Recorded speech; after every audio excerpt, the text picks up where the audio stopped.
John Henry Irons is one of the coolest DC characters that exist, and he is so underused. He was named after the folk hero and actually got his doctorate at Yale after being accepted there on a sports scholarship, because being god tier in one field wasn't enough. Almost immediately after graduating, he was picked up by a weapons manufacturing company by the name of Amertech. He designed weapons there, but quit soon after finding out that his weapons were being leaked into a terrorist cell. Once he quit, he became an engineer and a construction worker. You can start to see where the John Henry elements are being incorporated here. After trying to save one of his fellow construction workers, he ended up falling off of the skyscraper, only to be immediately saved by Superman. When Irons had told Superman that he had saved his life and that he owed his life to him, Superman simply told Irons to make it mean something. Soon after Superman died, Irons saw his weapons that were given to the terrorist cell being used in gang violence in the city. Inspired by Superman in his mission, he fashioned a suit of armor and a rocket-powered sledgehammer and went into the streets by the name of the Man of Steel. Okay, I absolutely love this comment because but it's weird. So yes, Darkseid is omni-universal. There is only one Darkseid. But all of the versions that you can see, that you can perceive, are just aspects of him. We cannot actually perceive the real version of Darkseid. Just like how we know the fourth dimension is time, but we can't perceive it the same way that we perceive the other three. The real essence of Darkseid exists on a completely different dimensional plane than we do. There is only one true Darkseid, but every universe gets an aspect of him that is appropriate for that universe. Always, always remember, Darkseid is. Nothing can ever kill him. Because even us in our universe have a dark side. Because Darkseid is. Alright, fuck it, I'm sick of it. Clark Kent is not a bad secret identity. Fucking hear me out, okay? They're not gonna use any of the, oh, he hypnotizes people, the glasses make his eyes a different color. No, fuck that. Point number one. How close are most people going to see Superman? Because it's not going to be like this. People aren't going to be able to analyze every little bit of his face. I'll tell you exactly how it'll go. Look, up in the sky. It's a bird. It's a plane. No, a bird and a plane? What the fuck, guy? Never mind. It's Superman! Oh shit, what up? And anybody he saves is going to be so hyped up on adrenaline and not focusing on the situation that they're not going to be able to perfectly recreate Superman's face to a sketch artist. Point number two. Henry Cavill did this. Like, the dude straight up went into Times Square. He wasn't even wearing glasses. Batman v Superman was coming out, and no one recognized him. Point two is basically people are too fucking dumb to realize. Point number three, this is the big one. Name me one newspaper reporter. Not someone on TV, not somebody on CBS, a newspaper reporter. It's just not common knowledge. Most people don't know who reporters are. He could do worse, that's all I'm saying. Enigma and the Riddler were the best in Gotham.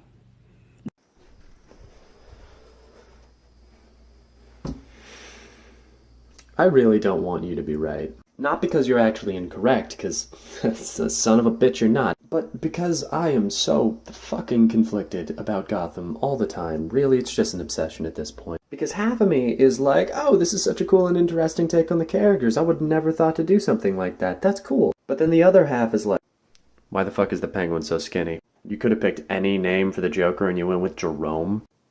Holy rusted metal, Batman, what the fuck is that Batman suit? See, but the issue is that the Riddler doesn't get enough love. You got Jim Carrey playing him like the Joker in a Riddler suit. You have him in the Arkham Knight where he ends up in a goddamn mech suit by the end. What else do you have? You got Hush, where he's Hush, because fuck the fans. So with the exception of like maybe Arkham City on a good day, no fight here, you're right. You see, you would think, right? But actually, no. I don't really have time for a whole ass skit right now, so let's just answer this question real quick. It's kind of hard to visualize because in all of the movies or live action series, Superman and Batman look nothing alike. But in the story of the comics, they actually look staggeringly alike. Clark Kent and Bruce Wayne almost look identical, to the point where it's sort of a running joke that they will just sometimes take each other's places. And I don't mean like they'll put on each other's costumes and go out and fight crime together. Wow, they've done that as well. I mean, like, Clark Kent will just be Bruce Wayne for a day. It's even saved their life on more than one occasion. It's really funny. So, while Lex Luthor probably will be able to deduce that they're different people, no, they actually look staggeringly alike. The animated series had the best Two-Face. Am I wrong?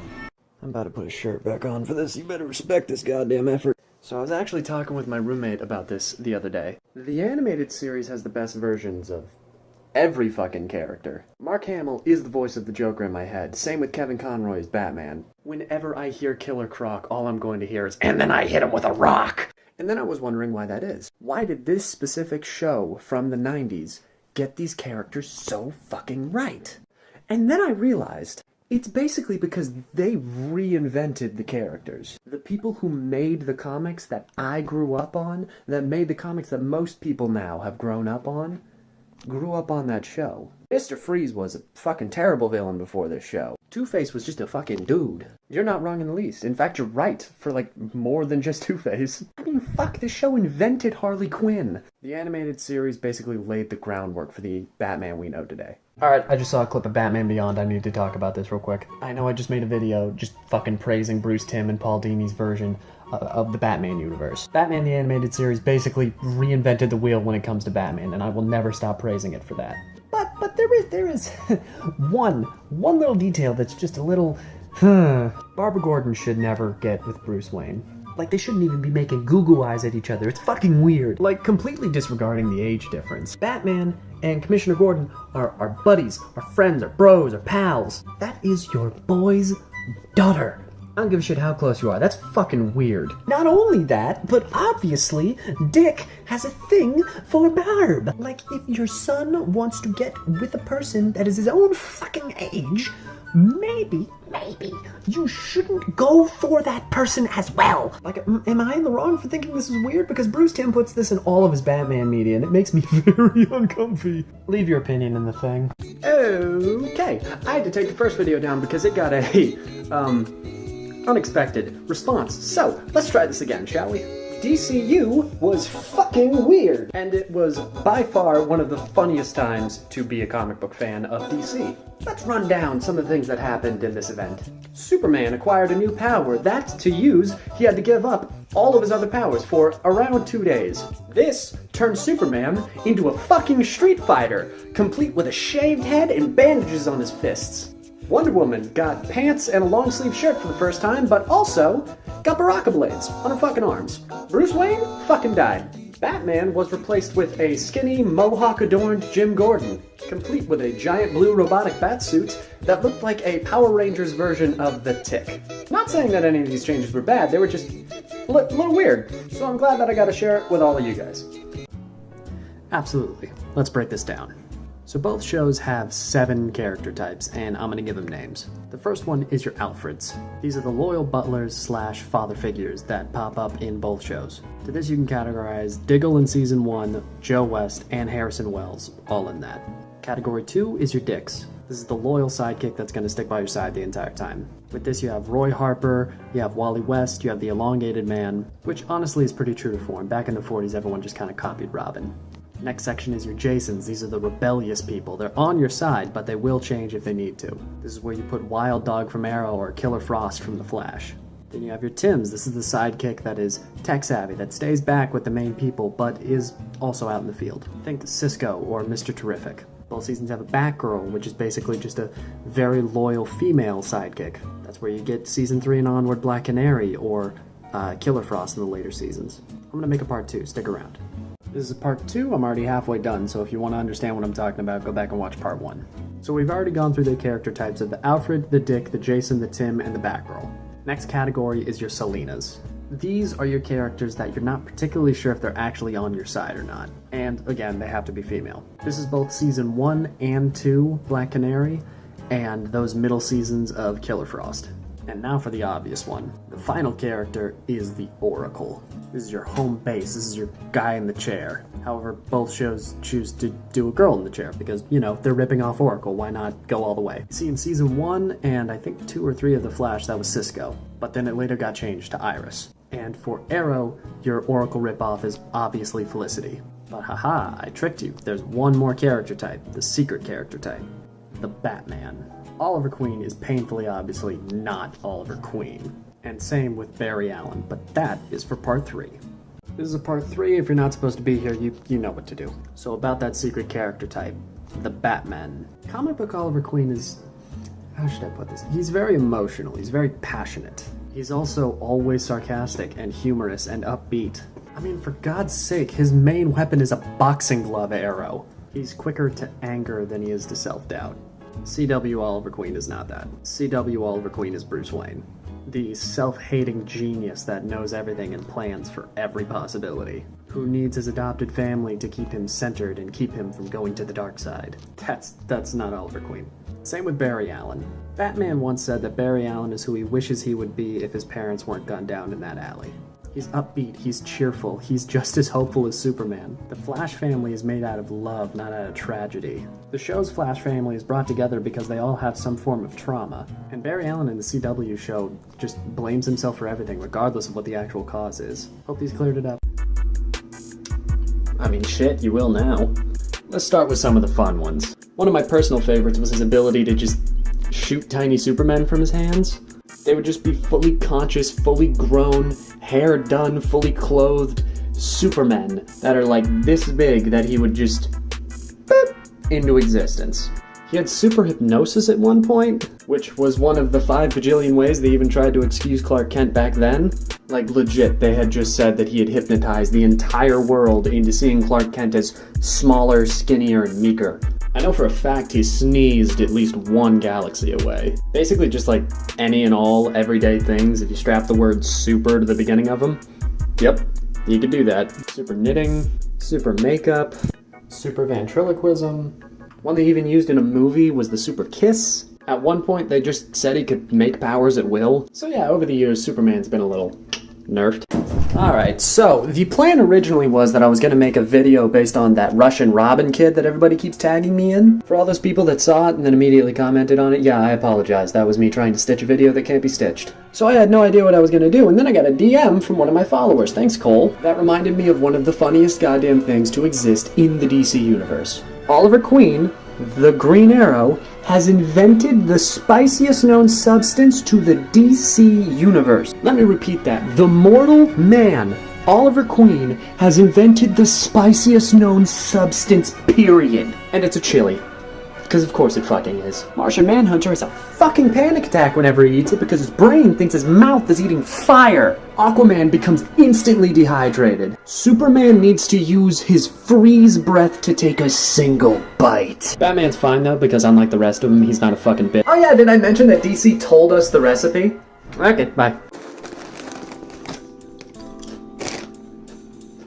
Alright, welcome to Panda's Deep Dive December. Here's the Joker's super sanity. Now, when anybody says the words insane in comics, when you think insane supervillains, the first person you're going to think of is the Joker, because of course you are. And one of the first things that anybody asks when they look into Batman comics is why hasn't the Joker been executed for all of his crimes? He keeps being sent to the revolving door that is Arkham Asylum. And here's why. He's been through a myriad of psychiatrists, and all of them, including Harley Quinn, have said he's not actually psychotic. He's far too aware of others, of their emotions, of the world around him to be considered psychotic. He was diagnosed with something completely new, super sanity.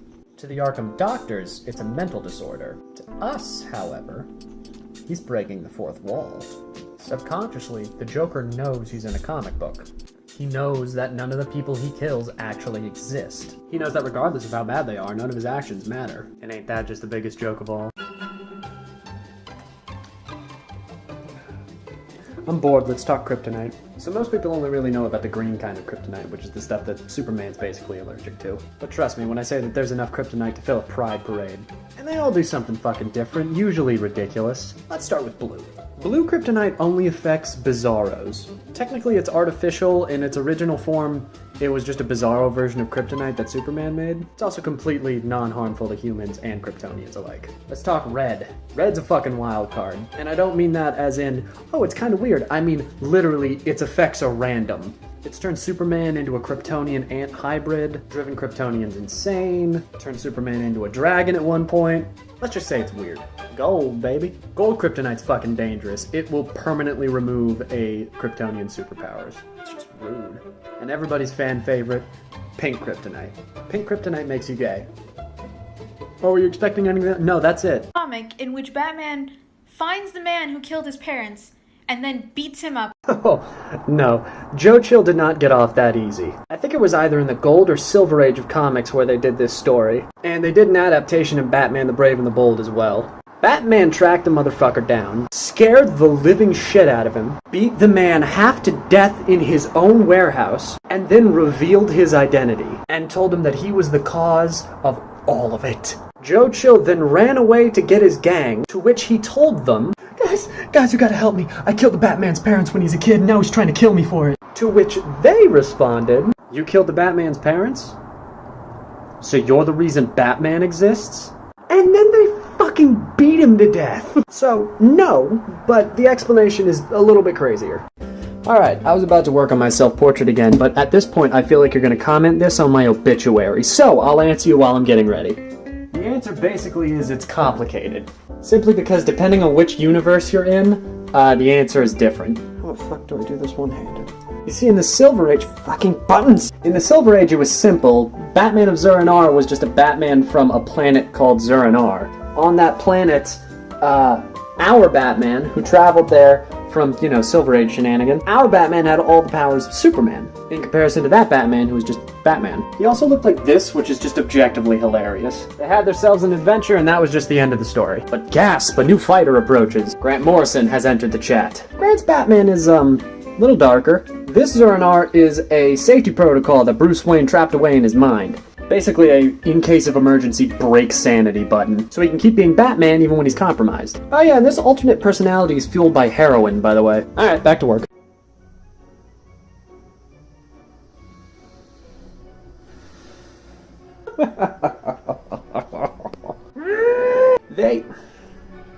They did the main man fucking dirty. Giving him a little close to the situation, Lobo's one of my favorite characters. For those of you who aren't aware, Lobo is a semi-parody character used to make fun of the uber-dark anti-hero trope. Think your Punishers, your Wolverines, your Deadpools. Since like the mid-80s, the man's been a fucking space biker. Just this no-fucks-given, sarcastic-as-hell bastard. He was banned from both heaven and hell, so he can't die. He stole a Red Lantern ring and just wears it on his fucking neck. If Lobo's looking for you, your ass is found. Oh, and did I mention that he looks like if the Hulk was a juggalo? And then the New 52 happened, and they turned the main fucking man into this scrawny puke of a Hot Topic model. I have so much goddamn venting to do about this character. Let me know if you want a part 2. The New 52 fucked Lobo. Part 2. Real people close this time. So pre-New 52, I would describe Lobo's adventures as Hitchhiker's Guide to the Galaxy, but R-rated. Kinda like how Guardians of the Galaxy in the MCU exists to show the weird, crazy space side of Marvel, that was Lobo's job. But with more murder grannies, spelling bees to the death, and Elvis impersonators in space. Post-New 52, he's just an edgy, emo anti-hero in space. Just space, nothing weird, nothing special, just space. He's got a healing factor, cause that's fucking original. Oh! Would you like to know how they introduced this new Lobo? They gave us our good old classic Lobo in all of his fraggin' glory, then even whiter MGK showed up, beat the main man to death, fucking decapitated him, and stated that he was the one true real Lobo and that this one had been an imposter the whole time. I both can and will make a part 3 if you want. The New 52 fucked Lobo. Part 3. Back to looking like all I do is sleep. Now, I'm not sure this needs to be stated in any more ways than one, but Lobo is a space biker. One more time for the DC executives in the back. He's a space biker, complete with the leathers and the bike. Cause he's a biker. Yeah, New 52 took away Lobo's space hog. Let's talk origins. So one of the reasons that Lobo is funny is because he's a terrible fucking person. Lobo killed his own species, all of them. He bioengineered a tiny little microscorpion that could fly. He played thrash metal and got drunk the whole time because he's fucking metal. Death was slow, to say the least. New 52 Lobo tragically had to kill the king of his planet when he found out that he was poisoning the core with his blood. He was the only person to escape the planet alive. He went from a war criminal to a tragic prince. See y'all in part 4. The New 52 fucked Lobo. Part 4. Glasses edition. You know shit is officially fucked when the mocking fan name for your character becomes an official alias on the wiki. For context, go look up New 52 Lobo right now. You'll see in the Other Aliases tab on the wiki, it says Phobo, as in fake Lobo. Hell hath no fury like a fanbase scorned. Just, a few of the other things that New 52 decided to change about Lobo was everything that made him interesting. Lobo will track and kill anything in the universe. Other than space dolphins. He loves those. In fact, he's the pope of space dolphins. He has a micro radio implanted into his eardrum that's constantly playing the same rock station. The New 52 saw all of that and went, no. He's a serious 20-something anti-hero now. We can't have any of this fun stuff. What is this, a comic book? So whatever happened to the main man Mirage? Did the infamously violent Lobo track him down, beat him to death, decapitate him in kind? Nope. Brainiac got him. They stuck him in a bottle and DC acts like he never existed. Hate this! I'm not gonna lie to you, I used to be in the camp of fuck Superman, but I've changed my opinions. Hear me out. Superman is not a bad character. He's just a static character. He doesn't really get character development. I mean, hell, the biggest update to his character that has happened in years that actually stuck was giving him a son in Rebirth. Superman stories aren't really about Superman, or at least they shouldn't be. Because Superman is really just the story of an everyday person who was blessed with the powers of a god, who is just inherently good. He's a good man with ultimate power. Nothing's gonna change that. So his stories shouldn't be based around, will Superman overcome this great threat? Because of course he is. He's fucking Superman. The story should more center on, what does Superman choose to stop? Because let's be honest, he's Superman. He could end all crime on the planet in an instant. So the story should stop focusing on if he's gonna stop it, and more what is he stopping. Even with the Siegel and Schuster stories in the Golden Age, that's what he was about. Personal opinion, let me know yours. So last night I was listening to the Birds of Prey soundtrack while I was painting, as one does. And it got me thinking about the Birds of Prey movie, and did anyone else notice that they used the wrong Batgirl? How about this? Here's a little comics exercise for you. I'm gonna list the traits of a Batgirl, and I want you to tell me which one I'm talking about. Alright, you got your notes? Alright, cool, let's go. A brash, streetwise teen with a propensity towards swearing and violence who has a tendency to get herself into trouble, although she's able to get out of it with her strong wit. Now, this might just be me, but to me, that sounds like Stephanie fucking Brown! Why did they use Cassandra Cain of any of the Batgirls? Why? Like, they even had her act like Stephanie Brown. It was like Tom Holland being Miles Morales, but even less subtle. There are many, many terrifying words that could be used to describe Cassandra Cain, mostly because she doesn't use them, and not a one of them is normal teen. Alright, back to work. So, I get this comment just all the time. Like, anytime I make a video about Robin's costume being done, this comment is left by someone. And no hate to anyone who left this comment. But y'all realize that's worse, right? Let me run it down. So Dick Grayson publicly wears this costume on more than one occasion. In fact, his whole family does. And they have a whole act about it, called the Flying Graysons. And then tragically, oh no, the Flying Graysons aren't so flying anymore. In a very public way, the Graysons die, all wearing this costume. And then Bruce Wayne, kind-hearted fucking playboy he is, adopts this child. And then not long after that, Batman, a man roughly fitting the proportions of Bruce Wayne, starts to become accompanied by a small child. And how strange!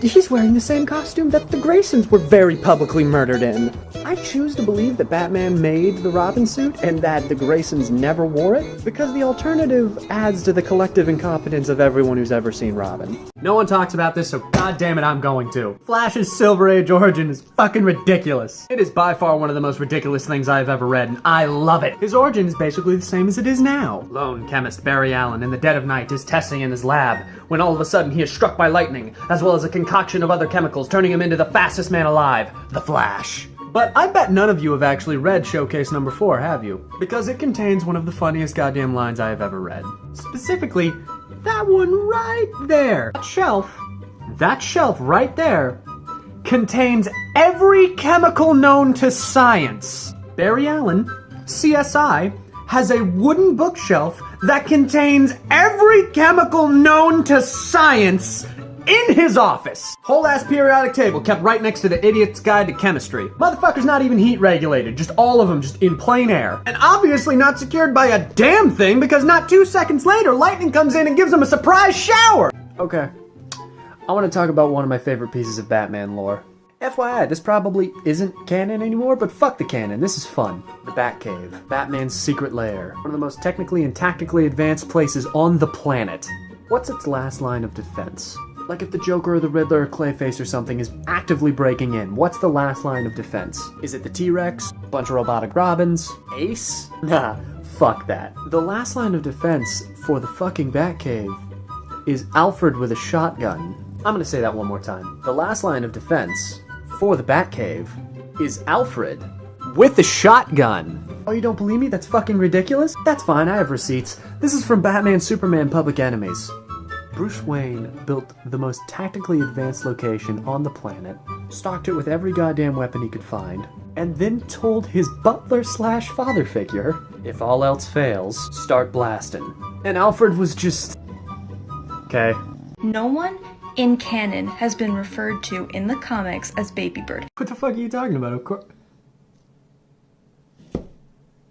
Huh. No, that...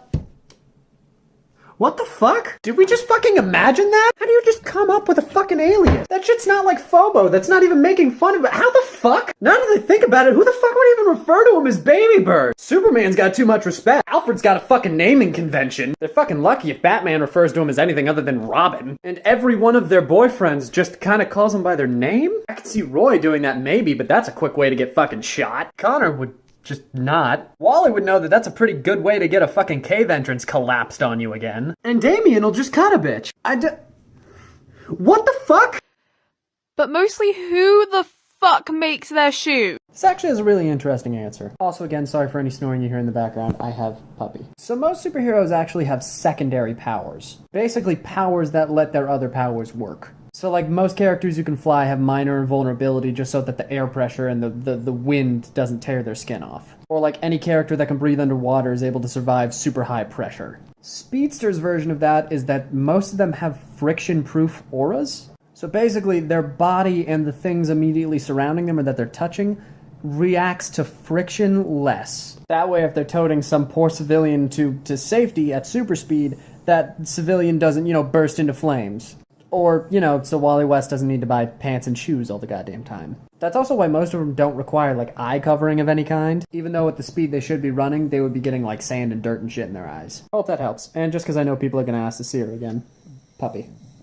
Alright, I can't find the comment, but I want to fucking talk about this. Also, if you could politely ignore the fact that my current look is the douchiest mix between grunge and a greaser, let's talk Superboy Prime. Who is Superboy Prime? Superboy Prime comes from a dimension that's basically ours. I know, terrifying, stay with me. In this dimension, no one has superpowers. Everybody's just people. However, this boy's name is Clark Kent.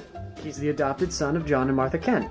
He grew up in Smallville. He's also a raging comic book fan. Knows all the stories, knows all the superheroes, all of it. Huge fan. And one day, he gets all the powers of Superman. So cool. Some hijinks happened in Crises that I don't want to talk about in the last 30 seconds. And he ends up locked in a different dimension. He sees all the things that happen in his version of the modern DC universe. 80s to early 2000s. And he hates it. Says that this is not the DC universe. This is wrong. Where's the joy? Where's the love? Where's the happiness? And he throws a bitch fit. Come back for part 2. This is part 2. You know what the fuck to do if you're not supposed to be here. So, Superboy Prime throws a, bit of a bitch fit, and by a bit of a bitch fit, I mean he punches a timeline so hard it shatters. Flash fucks the timelines, Superboy Prime beats the shit out of him. Basically fucks up everybody's continuity. And then he decides, you know what would be easier than fixing the modern DC continuity with how dark it is? How about I just fucking kill it?